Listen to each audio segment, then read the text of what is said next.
Something strange happened last night. It was small, quiet, almost nothing, but it hasn't left my mind since. I live alone. A one-bedroom apartment on the third floor. Nothing fancy. I keep things clean, not obsessive, just simple, organized. I know where everything is. So when I woke up this morning and saw something on the floor, something I didn't leave there, I froze. It was a chalk drawing, a symbol, right beside my bed. At first, I thought maybe I stepped on something or tracked dirt in, but it was too clean for that. Too perfect. A circle with little lines coming out like sharp sun rays and shapes I couldn't read in the middle. What's up? Not smeared. Fresh. I stood there for a long time just staring at it. I didn't even own chalk. Not anymore. Not since I moved here. I checked the door. Still locked. Windows sealed. I live on the third floor, no fire escape. No one could have gotten in. And even if they did, why leave that? The more I looked at it, the more it felt wrong. Like it wasn't just art. Like it was placed with purpose. That's what unsettled me most. It wasn't messy or random. It was careful. I didn't touch it. Instead, I grabbed my phone and opened the security cam app. I've had cameras set up since I moved in. One facing the front door, one in the living room, and one pointed toward the hallway just outside my bedroom. I scrubbed through the footage from last night. Nothing. I watched all 6 hours. My bedroom door stayed closed. No one came in. The hallway was empty. But when I paused at 3:13, the hallway light flickered. Just for a second. And I swear, I saw a shape at the very edge of the frame. It was gone when I rewound. Gone again when I played it forward. I stared at the screen for a long time, trying not to panic. Telling myself maybe I imagined it. But I knew I didn't. And that's not the worst part. I checked the chalk drawing again before leaving for work. And noticed something new. In one corner of the symbol, so faint I almost missed it, there was a small arrow. It pointed to the closet. And just underneath it, in tiny white letters, was a word. Again. I tried to forget about the chalk. Tried to convince myself it was some prank. Maybe I sleepwalked, or maybe I left the door unlocked by mistake and someone messed with me. I cleaned it up. Threw the cloth away. Vacuumed twice. But the feeling didn't go away. The apartment felt heavier, like it was breathing behind my back. That night, I made sure every lock was sealed. I even placed a small piece of tape on the inside of the front door, a trick I saw online. If it was broken in the morning, I'd know. Then I went to sleep. No dreams. Just that awful feeling in my stomach. I woke up around 6 a.m. to silence. At first, everything looked normal, until I stepped into the living room and stopped. My coffee table had been cleared, and on top of it, something had been built. From my stuff. My silverware stacked like thin pillars. My remote controls balanced edge to edge in strange triangles. Books layered into a spiral. And in the center, the light from my desk lamp turned toward the ceiling like a spotlight. It looked like art. Disturbing, yes, but carefully made. Balanced. Thought out. Nothing had fallen over. Not a single sound had woken me. I just stood there, staring at it. Then I saw what was on the wall behind it. Chalk again. Drawn low where the table's shadow fell. A shape almost like a person, but stretched. Wrong. Arms too long, legs bent at the wrong angles, head tilted to one side. And underneath it, written in the same faint white chalk. We made this together. My throat went dry. I grabbed my phone. Checked the tape on the door. Still perfect. Not touched. I opened the security cam app. Again, nothing. Hours of still footage. No motion alerts. Just one flicker of static at 4:02 a.m., so quick I almost missed it. But during that flicker, the frame glitched. And for less than a second, there was something sitting on my couch. Something shaped like me, but blurry. Watching the camera. By the time I blinked, it was gone. I haven't touched the sculpture. I don't want to. But part of me thinks if I do, I'll wake up to something worse.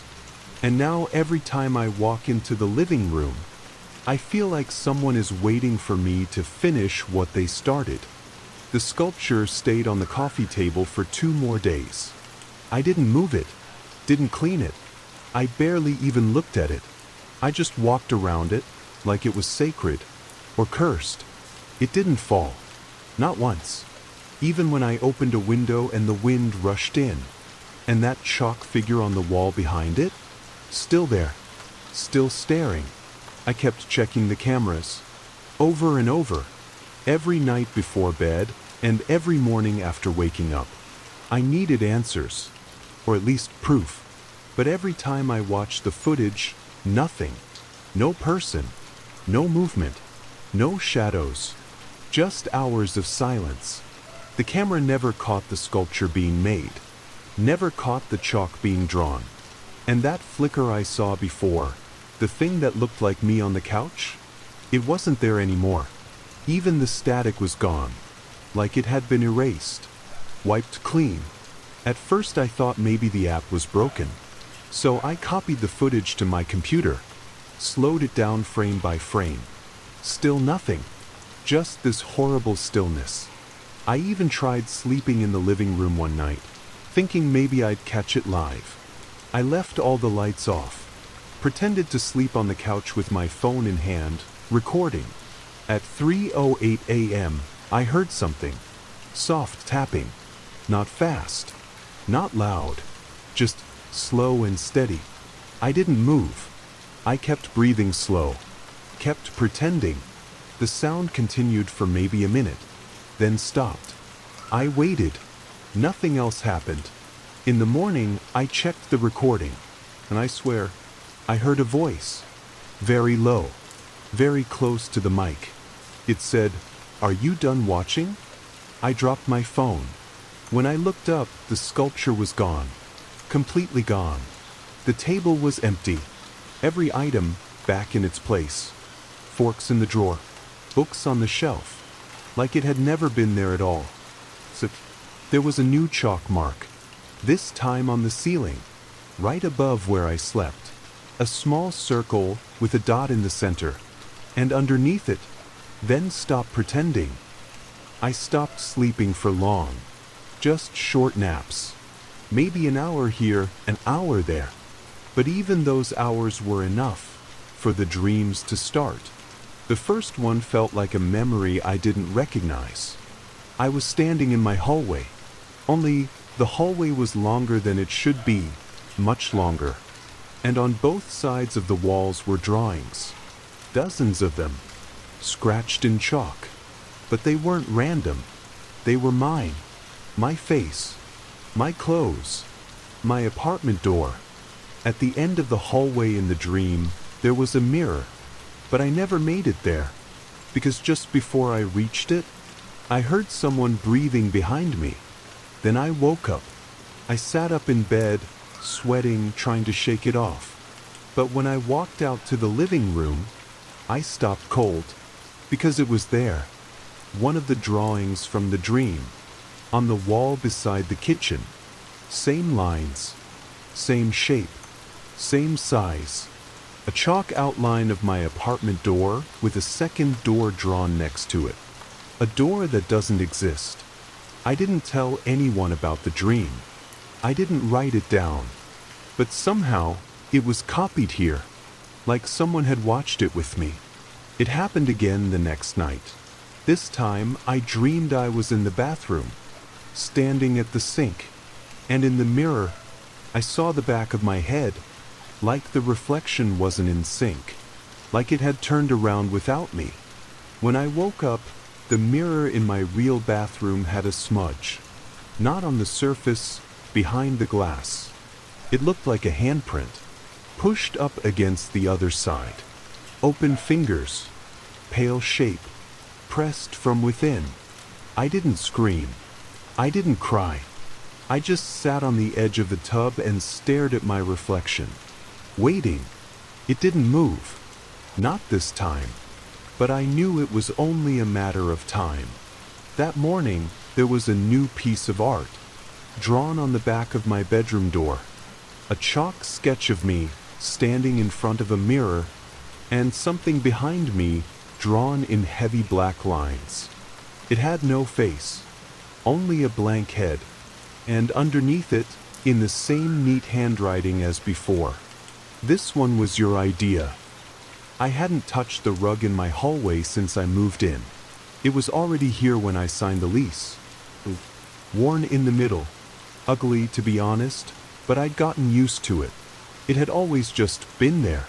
But today, I tripped over the corner. Just a little fold, barely raised, but it caught my foot as I walked by. When I bent down to fix it, I noticed something underneath. A faint white edge, like a chalk line. My heart skipped. I didn't want to see what was there. I really didn't, but I lifted the rug anyway.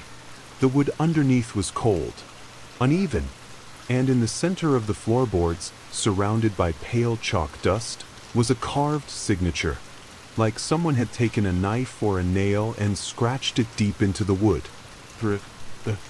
Just that. One letter, and a dash. It was old, not fresh. The edges had worn smooth over time, but I could still feel the cut with my fingers. It didn't make sense. I had lived here almost 2 years, and I'd never seen this before. I got down on my hands and knees and looked closer. There were other marks, faint grooves, small circles, faded triangles, straight lines, like the early versions of the symbols I'd been seeing in chalk. And they'd been here all along, covered, hidden. I grabbed my phone and searched my lease, trying to find out who lived here before me. The name was blurred, literally scanned that way. Just a first initial. I froze. Then I thought, maybe it's a coincidence. A common letter. Could be anyone. But when I stood up, I saw something on the wall across from the rug. A new drawing. A mirror image of me, kneeling, looking at something on the floor. In the sketch, my eyes were open wide. And standing behind me, reaching down with one hand, was the faceless figure again. Only this time, it had started to smile. And under the drawing, scribbled in chalk so small I almost missed it. You found where I started. Now let's see where I end. I couldn't take it anymore. The chalk drawings, the shadows, the handprints behind the glass. I told myself that maybe if I cleaned everything, really cleaned, it would stop. It had to stop. So I bought cleaner, strong stuff, scrubbed every wall, every surface, every inch where chalk had been. I took the rug outside and left it on the curb. I opened windows, let light in, played music to drown out the silence. And I erased everything. The drawing by the bed, the face behind the mirror, the symbols near the kitchen. Gone. For the first time in weeks, the apartment looked normal. Like mine again. That night, I slept better. No dreams. No voices. No tapping sounds in the dark. When I woke up, sunlight was pouring through the window. Until I stepped into the hallway. There was a drawing on the wall. A brand new one. But it wasn't like the others. This one wasn't made with chalk. It was scratched into the paint. Deep, angry cuts that formed a messy version of the same figure. The tall one. No face. Crooked arms. Standing behind something that looked like me. The cuts were fresh. White dust still clung to the floor. And above the figure, carved in uneven letters, were 3 words. Don't erase me. My hands were shaking. I ran to the other rooms. The bathroom mirror had a new smudge, a full palm pressed from inside again. Only this time it was dragged, like something had tried to claw its way out. The bedroom? A new message, written in black ink directly on the wall beside my bed. "We're not done yet." I checked my cameras. They were all frozen. Every feed stuck at 3:33 a.m. No video, no audio, just one still frame across all of them. A close-up of my own face.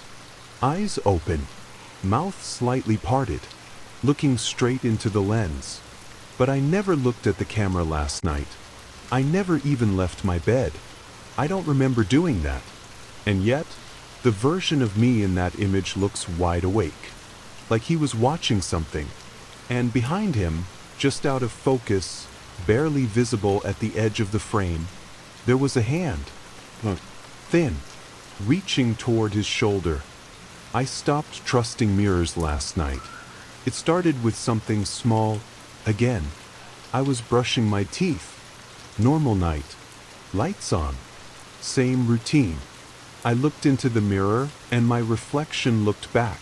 Same as always. Until I leaned down to rinse. Just a second. But when I stood back up, I saw it. My reflection blinked. Not with me. Half a second behind. Just off. I froze. I blinked again.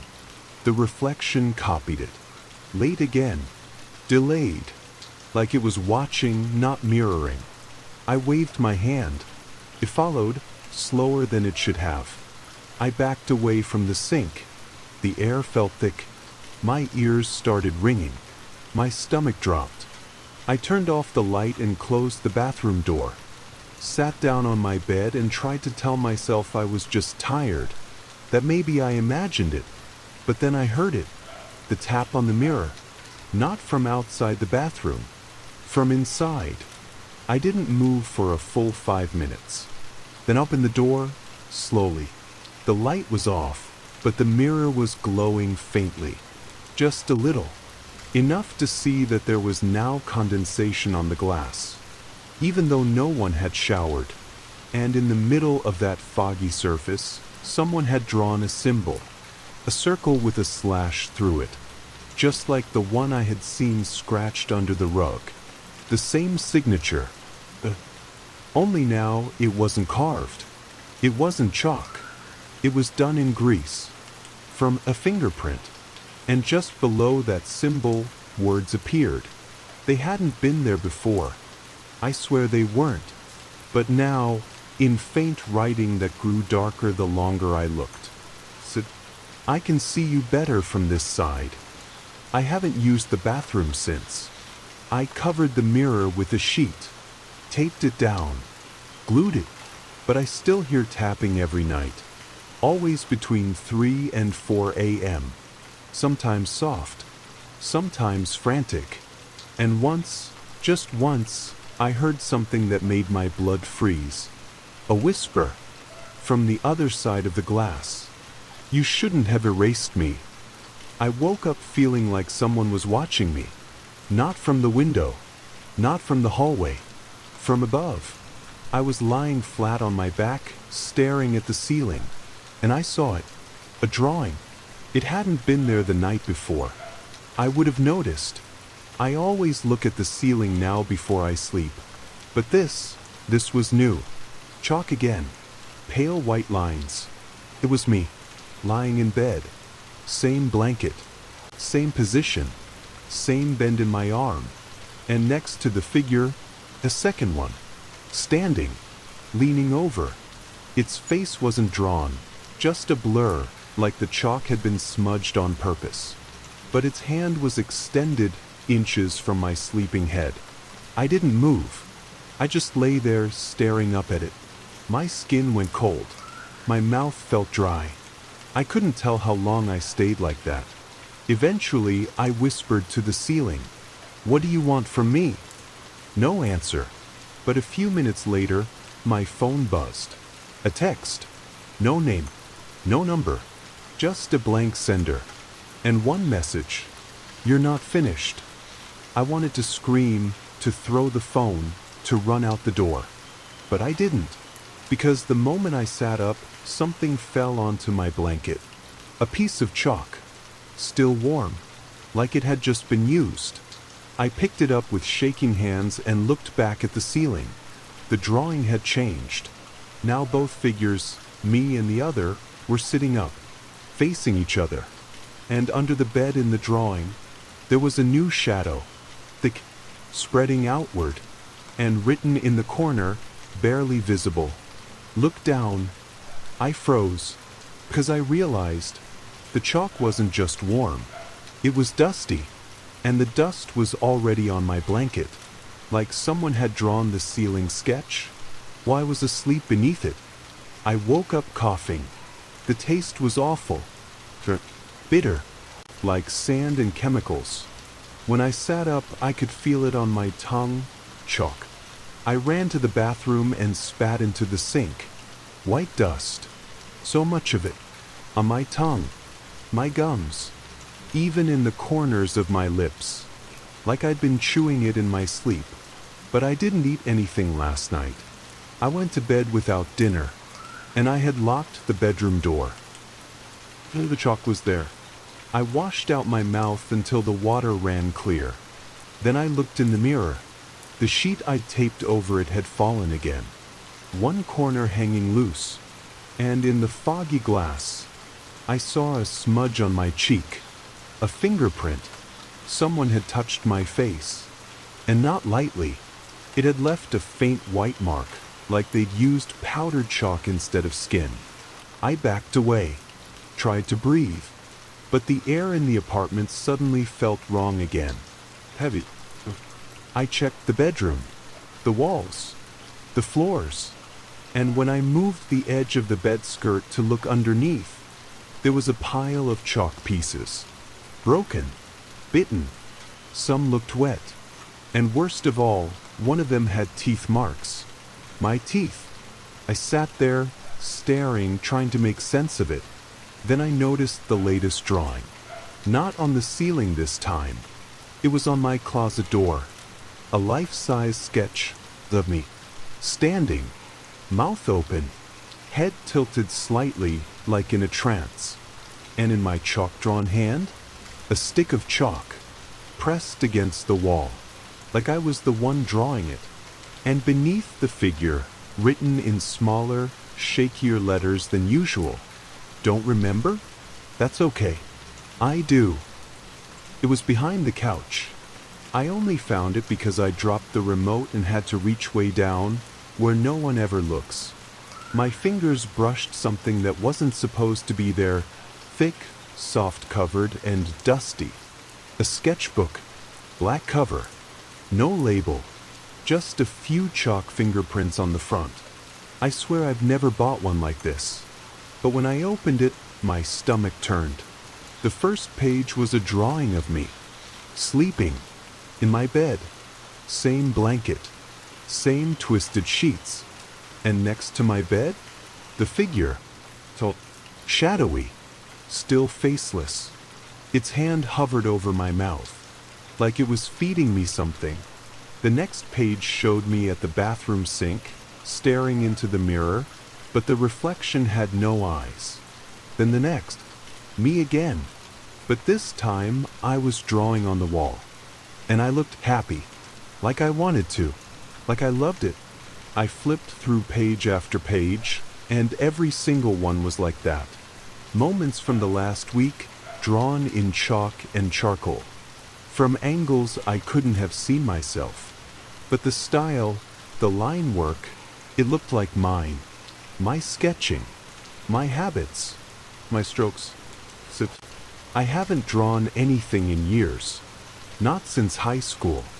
Not since I gave up trying to be an artist. I turned to the back of the sketchbook, hoping it would end. But there were more drawings. Future ones. Things that hadn't happened yet. One showed me standing in the kitchen, staring up at a shape in the corner of the ceiling, something big and dark and crawling downward. Another showed me lying in bed, eyes wide open, while a hand reached out from inside the mirror. But the last page is what made me drop the book. It was blank at first, but slowly, like heat brought it out, faint gray lines started to show. A sketch forming on its own. And now it's almost complete. It's a picture of me, sitting exactly where I'm sitting now. Same couch. Same clothes. Same expression. And behind me a hand, resting on my shoulder. And just beneath the drawing, in tight chalk letters, "Keep still. I'm almost finished." I woke up with that heavy feeling again, like someone had been in the room with me, watching, maybe even standing just inches from me.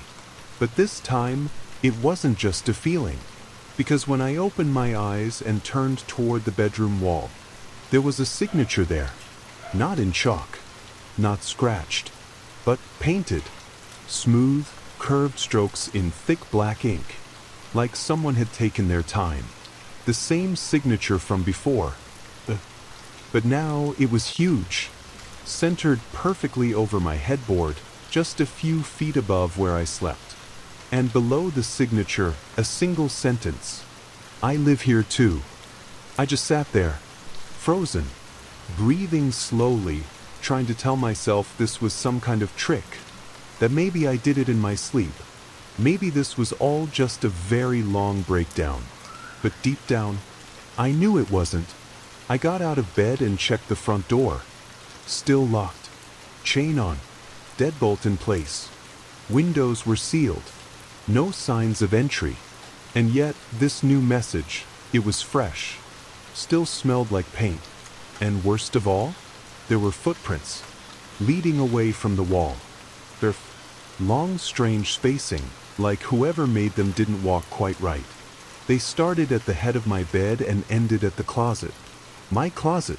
I opened the door with shaking hands. Empty, of course. But taped to the inside of the closet door was a note. Lined paper, torn from a sketchbook, and written in my own handwriting, even though I know I didn't write it. "Stop cleaning. Stop hiding. This is our place now." Our place. I sat down in the hallway, back against the wall. I stayed there for hours, because I knew what the message meant. I hadn't just let something into my apartment. I had invited it, maybe by reading the messages, or drawing without realizing it. Or maybe it was never about what I was seeing. Maybe it was about what was seeing me. I finally did it. I checked the security footage. I was scared. I didn't want to know. But I couldn't sleep, not with everything that had been happening. The writing on the walls, the drawings that changed, the voice behind the mirror, and the feeling that I wasn't alone. I had set up cameras in the living room, hallway, and my bedroom weeks ago, just in case. But I had never really watched the files. Until now. The clips were long, silent, and a little grainy. But they were all there. I skipped to 2:50 a.m. Nothing at first. Just me, lying in bed. So, then, at 3:03 a.m., I sat up. Slowly, like a puppet being pulled by strings. I swung my legs over the bed, stared straight ahead. Then I stood up. Not fast. Not sleepy either. Just too calm. My body walked across the room, to the desk drawer, took out the chalk, then moved to the hallway wall, and started drawing. Not shaking, not guessing. My hand moved like it already knew what to do. It was me, but not me. I watched myself draw that same tall figure again.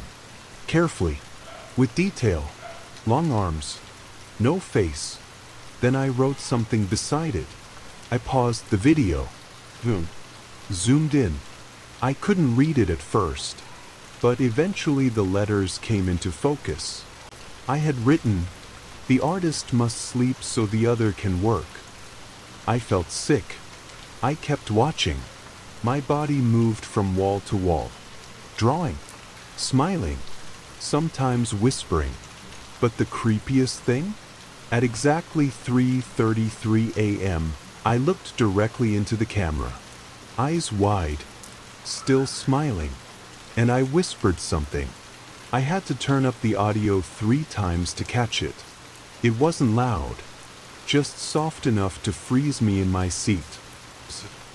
He's almost finished with me. Then I walked back to bed, laid down, and shut my eyes. This morning, I woke up to silence. Too quiet, no distant traffic, no neighbors upstairs. Even the fridge had stopped humming, like the whole apartment was holding its breath. I didn't move right away, but something felt different, heavier. I turned my head toward the wall, and there it was. The final drawing. It covered the entire surface, from ceiling to floor, bigger than any before, drawn in thick black chalk, layered over gray outlines and red smudges. It showed me, sitting on the couch, eyes closed, but the version of me in the drawing was empty. My face was blank, no mouth, no eyes, and behind me stood the tall figure. His hands, long and bone white, rested on my shoulders, and at the bottom of the drawing were words, not written like the others. These were carved, scratched into the wall. The artist is done. Now the canvas begins. I backed away, stumbled into the hall, but every wall I passed had drawings too, of me, in different poses, different clothes. One of them showed me screaming, another sleeping, another completely still, eyes open wide. They weren't just drawings anymore. They were like instructions, or rehearsals. I reached the front door and tried to open it. Of course. Then I noticed something new, a small square sketch pinned to the door, like a Polaroid, but drawn in chalk. It showed me, standing exactly where I was now, staring at the door, and on the back of the paper, in perfect handwriting, "Stay still. I need one last sketch." I dropped it and ran to the bathroom, tore down the mirror sheet, hoping, praying I'd see myself again. But the reflection didn't move. It just stared, smiling. Then it raised its hand and began drawing on the other side of the glass. A symbol, a circle with a slash. And under it, "You're mine now." I don't know how it happened. One second I was trying to escape. The next, the apartment decided I wasn't allowed to. I grabbed my keys and ran to the front door. Tried to twist the lock. Nothing moved. Deadbolt stuck. Chain jammed. I pulled harder. Kicked it. Then I tried the windows. Painted shut. Even the one in the kitchen that always squeaked open an inch. Completely still. I moved to the bedroom window. Slammed it with my shoulder. Cracks formed in the glass, but it wouldn't give. I ran to the back. The fire escape. Gone. Just a blank wall behind the door. I stared for a long time. It didn't make sense. That fire door always led outside. I'd used it before. Now, when I opened it, it was like the building had rewritten itself. Every exit was gone, like the apartment was reshaping around me. I screamed. I yelled for help. No one answered. No sound came back. Only silence. Heavy, thick, alive. I ran back inside, trying not to look at the drawings that now covered every single wall. But I couldn't avoid them. They had changed. Every one of them now showed me. Still, expressionless, staring at the artist behind me. Some of the drawings were moving. The chalk shimmered faintly, like it was breathing. And then I heard something from the walls. Not from behind them. Inside them. Chalk tapping. Like someone was still drawing. Like someone had never stopped. And then, from the living room, a voice. Not in my head. Stop struggling. You've been chosen. You're what I needed to finish it. I turned slowly. On the far wall, in fresh white chalk, words were being written as I watched. Be still. The masterpiece is almost alive. It's done now. I felt it the moment the chalk stopped moving. The scratching behind the walls fell silent. The apartment grew cold. Not just cold like winter. Empty cold. Like something had left, or something had finally settled in. I sat on the couch, afraid to breathe. The drawings on the walls weren't glowing anymore. Weren't twitching or shifting like before. They were still finished. I looked around and saw myself in every sketch. But it wasn't me anymore. It was a version of me. One that belonged to this place. On the far wall, the largest drawing, the one that had changed more times than I could count, was finally complete. It showed the room exactly as it was right now. The couch, the scattered chalk, the closed windows, and me, sitting, staring. But there was something new in the picture that wasn't in the room. Behind me stood a tall figure, the artist. Only this time, he had a face. It was mine. And underneath the picture, the final message had been written. A masterpiece must cost something. I heard a sound, soft, smooth, like chalk sliding across the floor. I looked down. A stick of white chalk sat by my foot, fresh, waiting. My hand reached for it before I could stop myself. Not out of fear, not even curiosity, just like it was time. I took it, and my hand started to move. I wasn't thinking. The wall called to me, begged for more. The story wasn't over, because I had become part of it. And now I understand. The artist never leaves. He lives in whoever picks up the chalk next. This ends the unseen artist.